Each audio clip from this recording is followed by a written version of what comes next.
तो इसमें जो नाम है आपको दिख रहा होगा लेकाडोंग टर्मरिक। तो व्हाट इज लेकाडोंग? तो मेघालय की जो जैंतिया हिल्स है वहां पे एक टाइनी विलेज है जिसका नाम है लेकाडोंग। और लेकाडोंग में ही हमें इस तरह की हाईएस्ट कर्क्यूमिन लेवल जो जहाँ पे पाया जाता है, जिस हल्दी में इस ऐसी हल्दी उगाई जाती है जिसका प्रोडक्शन मिलता है। तो हमारी डीएक्सएन की जो हल्दी है उसमें जो कर्क्यूमिन लेवल होता है वो 7% टू 10% तक है, जो कि हाईएस्ट कर्क्यूमिन लेवल माना जाता है। मार्केट में जो हल्दी मिलती है, जैसे सर ने बताया कि 1 टू ज्यादा से ज्यादा 4% तक कर्क्यूमिन लेवल उसमें होता है। और हमारी जो है उसमें 7 टू 10% है। और जितना ज्यादा कर्क्यूमिन लेवल हल्दी में होता है उतनी हल्दी बेनिफिशियल होती है हमारी हेल्थ के लिए, उतने ज्यादा हेल्थ बेनिफिट्स हमें मिलते हैं। आप हल्दी का कलर जो देखेंगे तो वो नेचुरल गोल्डन है, इसीलिए आयुर्वेदा में इसे कंचनी के नाम से जाना जाता है। कंचनी, कंचन मीन्स सुवर्ण, मीन्स सोना। तो सोने जैसे रंग की होती है हल्दी, इसीलिए आयुर्वेदा में इसे कंचनी के नाम से भी जाना जाता है। वैसे ही आयुर्वेदा में टर्मरिक को हरिद्रा के नाम से जाना जाता है, हल्दी को हरिद्रा के नाम से भी जानते हैं। हमारी जो डेक्सन हल्दी है इसमें कोई भी एडिटिव्स नहीं है, जब आप यूज करोगे आपको पता चलेगा, इसके एरोमा से ही आपको पता चलेगा कि ये कितनी नेचुरल और ऑथेंटिक हल्दी है जो कि डीएक्सएन ने हमारे लिए अवेलेबल की है। देन लेकाडोंग के बारे में अगर जानना हो तो जैसे बताया कि मेघालय में पाया जाता है ये लेकाडोंग जो टाइनी विलेज है, इसीलिए इसे वंडर स्पाइस ऑफ मेघालय भी कहा जाता है।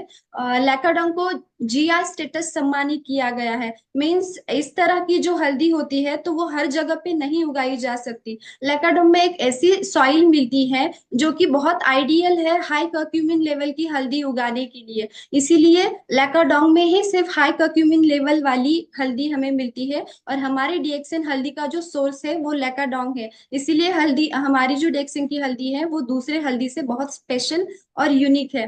चलते हैं हेल्थ बेनिफिट्स के बारे में जानने के लिए। तो अकॉर्डिंग टू आयुर्वेदा बहुत सारे हेल्थ बेनिफिट्स हल्दी के बताए गए हैं। भाव प्रकाश निघंटु ये जो ग्रंथ है इसके बारे में डिटेल में हमें जानकारी मिलती है।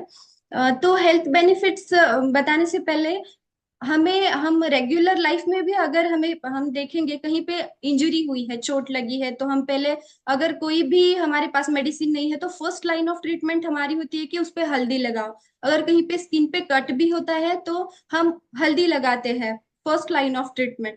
तो ये बेसिक जो बेनिफिट है वो तो हमें पता ही है, लेकिन डिटेल में जानना है तो आयुर्वेदा में इसे शोथहर कहा है। शोथहर मीन्स एंटी इंफ्लेमेटरी। अगर इंटरनल स्वेलिंग हो या एक्सटर्नल स्वेलिंग हो, एक्सटर्नली भी आप इसका एप्लीकेशन कर सकते हो और इंटरनली भी लेते हो तो बॉडी में जो भी स्वेलिंग है वो कम होने में मदद होती है।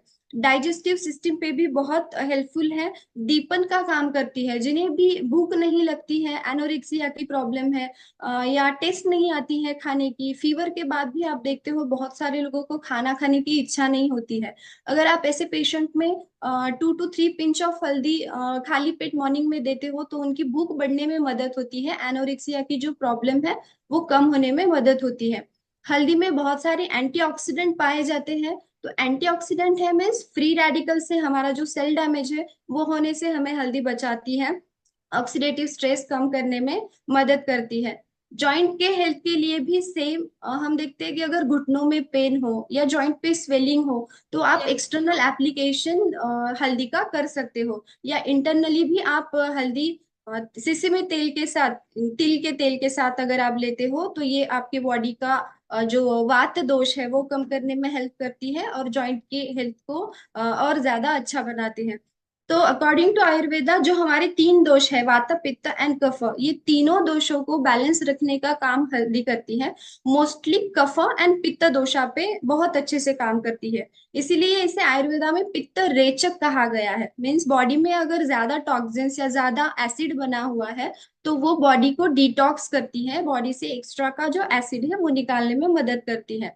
कॉग्निटिव वेलनेस मीन्स जो भी मेंटल डिसऑर्डर्स के पेशेंट होते हैं, भाव प्रकाश निघंटु में बताया गया है कि मानसिक रोगों में हरिद्रा का जो हमारी टर्मरिक जो है उसका जो हम उसे अगर बर्न करके उसका जो स्मेल है वो लेते हैं, धूप जो हम लेते हैं ना, उस तरह से इसकी ट्रीटमेंट बताई गई है। तो हल्दी को जला के जब आप धूप लेते हो तो ऐसे पेशेंट में वो बहुत हेल्पफुल होता है।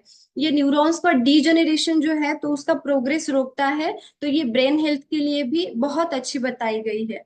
वैसे ही हार्ट हेल्थ के लिए भी हल्दी का बहुत अच्छा रोल है। एंड देन स्किन के लिए देखा जाए तो हमें पता है कि घर में हम कलर एनहांस करने के लिए भी हमारा फेस पैक हो या फेस स्क्रब हो, एक्सटर्नल एप्लीकेशन करने के लिए हल्दी का यूज करते हैं। साइमल्टेनियसली अगर आप इंटरनली भी हल्दी लेते हो रेगुलरली तो आपका कॉम्प्लेक्शन एनहांस होने में मदद होती है। तो इस तरीके से बहुत सारे हल्दी के बेनिफिट्स आयुर्वेदा में बताए बताए गए हैं। डायबिटीज के पेशेंट के लिए आयुर्वेदा में एक बहुत सुंदर योग बताया गया है आयुर्वेद में, जो कि 1 चम्मच आंवले की लेना है, आंवले की पाउडर जो आंवला पाउडर है, और 2 to 3 पिंच ऑफ हमारी जो हल्दी है वो आप हनी के साथ या पानी के साथ रेगुलर खाली पेट लेते हो तो इससे डायबिटीज में बहुत हेल्प मिलती है। जो शुगर लेवल है वो कम होने में, बैलेंस होने में मदद मिलती है। वैसे ही हल्दी को गर्भाशय शुद्धिकर कहा गया है। मीन्स आफ्टर डिलीवरी जिन भी लेडीज को ब्लीडिंग अच्छे से नहीं होती है तो यूटेरस क्लीनिंग का काम हल्दी करती है। और आफ्टर डिलीवरी जिन भी लेडीज के दूध में विकृति है, आप देख सकते हो कि बहुत सारे लेडीज को ये प्रॉब्लम होती है, दूध पीने के बाद बच्चा वोमिट करता है या फिर पेट में दर्द होने लगता है, बहुत रोने लगता है। तो अगर लेडीज के दूध दूध से ये प्रॉब्लम क्रिएट हो रही है तो अगर आप उन्हें हल्दी रेगुलरली देते हो उस टाइम पे भी तो दूध की विकृति कम होने में भी मदद होती है। तो ऐसे हेल्थ बेनिफिट्स तो और बहुत सारे हैं भाव प्रकाश निघंटु में, आयुर्वेदा में, जिसके बारे में हम और भी डिटेल में जानेंगे बाद में। लेकिन अभी के लिए इतने बेनिफिट्स काफी है तो आपको पता चला होगा। और जितना ज्यादा कर्क्यूमिन लेवल ज्यादा होगा ना तो आपको बेनिफिट्स उतने जल्दी और ज्यादा मिलते हैं।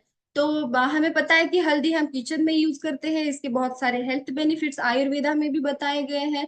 वेडिंग हो या स्पिरिचुअल वेलनेस हो, बहुत सारे जगह पे हम हल्दी का यूज कर सकते हैं।